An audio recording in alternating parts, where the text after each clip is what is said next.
Assalamualaikum. Selamat malam. Guys, kalau korang daripada utara nak pergi ke selatan, mesti korang akan melalui Gua Tempurung yang berada di Perak. Macam-macam cerita guys kita dengar tentang tempat ni.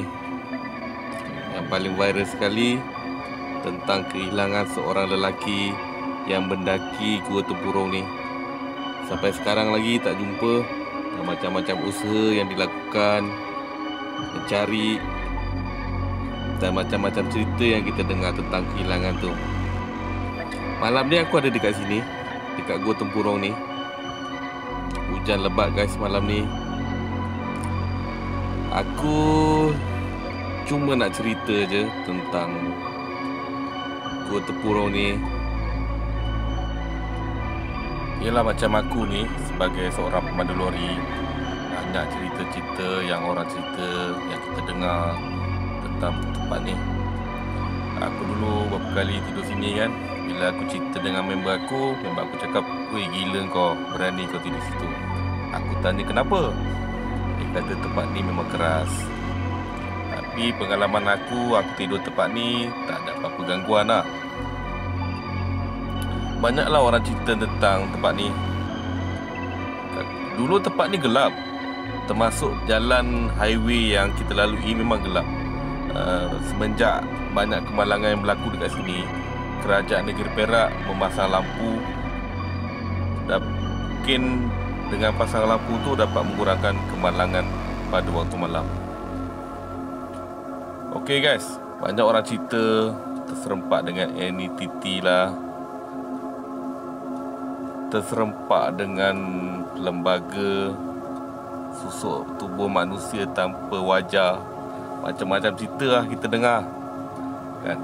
Tapi aku ada dengar juga, ada dengar cerita juga yang tempat ni berdekatan dengan kubur lama. Aku tak pastilah kan. Tapi bila aku baca dekat berita harian online, memang ada kubur dekat situ. Tapi kubur tu tidak merentas lebuh raya.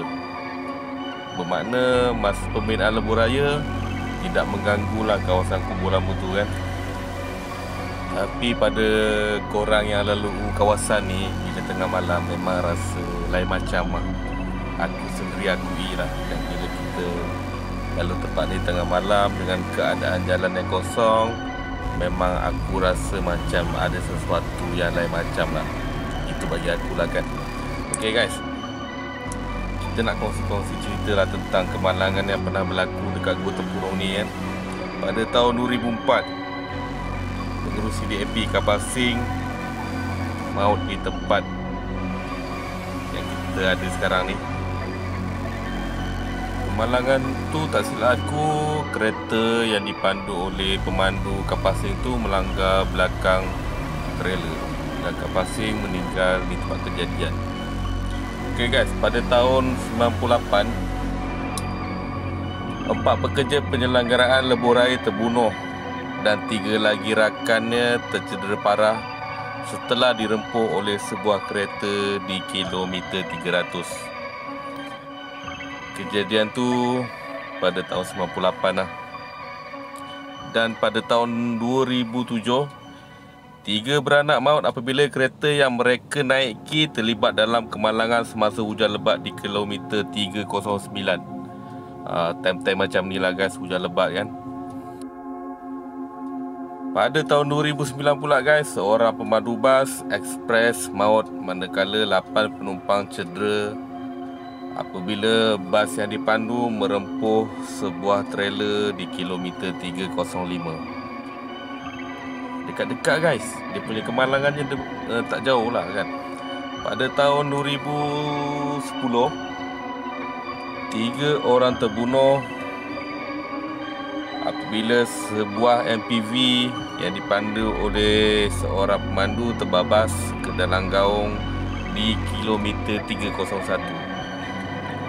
Pada tahun 2013 pula, 2 pemandu lori maut dalam kemalangan di kilometer 304. Dekat-dekat guys, dia punya kemalangan tak jauh lah kan. Pada 2014 pula, sebuah bas ekspres konsortium terjatuh terjunam ke dalam gaung sedalam 12 meter di kilometer 301.5. Korang dapat rasa tak kan? Kemalangan maut tu semua dekat-dekat je kan. Tapi memang guys, nak kata bahaya, memang bahaya jalan ni. Lepas tu aku kan bila melalui kawasan ni tengah malam, dalam pukul 2-3 pagi kan, bila kita lalu kawasan ni memang kita rasa macam ada, biasalah, kadang-kadang kita tengkuk kita meremang kan. Kadang-kadang macam kita, bila kita lalu tempat tu, kita terasa macam terlalu mengantuk sangat lah. Tapi bila kita lepas lalu tempat sesuatu kawasan tu, kita normal balik kan. Mungkin tak tahulah kan, mungkin badan kita ke ataupun ada gangguan ke, kita pun tak tahu lah kan. Tapi Gua Tempurung ni memang keras guys. Memang keras tempat ni. Banyak gangguan lah. Dan kita pun sebagai pengguna jalan raya kena berhati-hati lah bila melalui kawasan ni. Yelah, macam-macam cerita kita dengarkan tentang tempat ni kan. Contoh dekat perhentian Gua Tempurung tu, macam-macam benda orang jumpa, macam-macam benda orang kena ganggu kan. Bila kita masuk tempat tu tengah malam, memang tempat tu kosong, sunyi, gelap. Baru-baru ni je kerajaan mungkin lebuh raya plus pasang lampu kat situ, kurang lah. Macam bila kita masuk tempat tu rasa seram tu kurang lah kan. Tapi still masih lagi tak ramai orang sejak tempat tu kan. Mungkin takut dengan gangguan kan, kita pun tak tahu. Tapi bagi aku, tempat ni memang seram. Bila kita lalu tempat ni 2-3 pagi kan, kadang-kadang tak banyak kenderaan, memang kita rasa seram sangat kan, dengan keadaan jalan yang macam ni kan.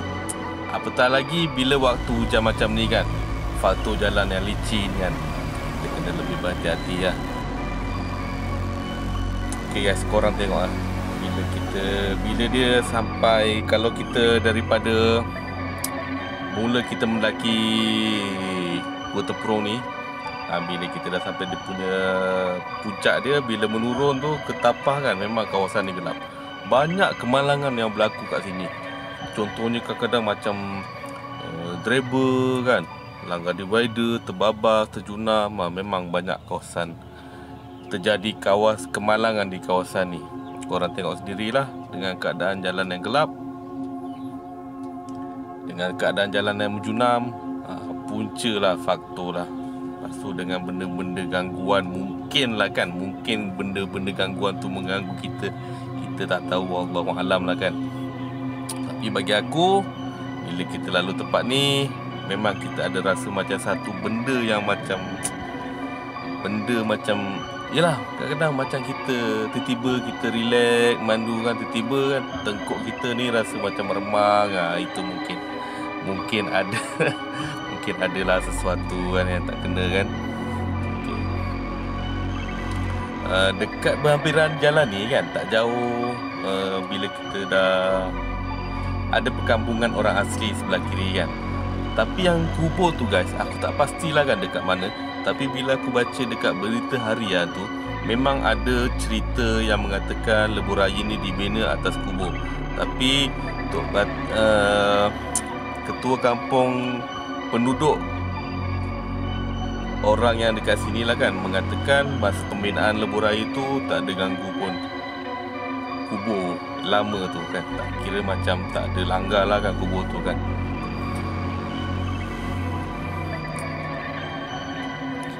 Okay guys, malam ni aku tak tahu lagi aku nak tidur mana. Aku semangat lah malam ni aku ceritakan tentang benda-benda macam ni. Bagi aku, bila kita malam-malam macam ni kan, kita cerita tentang mistik, cerita benda yang seram. Kadang-kadang dia menghilangkan mengantuk kita kan. Sebab tu aku sukalah yang cerita-cerita seram ni, dan aku suka bercerita benda-benda seram ni. Okay guys, terima kasih kerana menonton. Macam biasa, jangan lupa like, komen dan subscribe. Assalamualaikum guys. Selamat malam.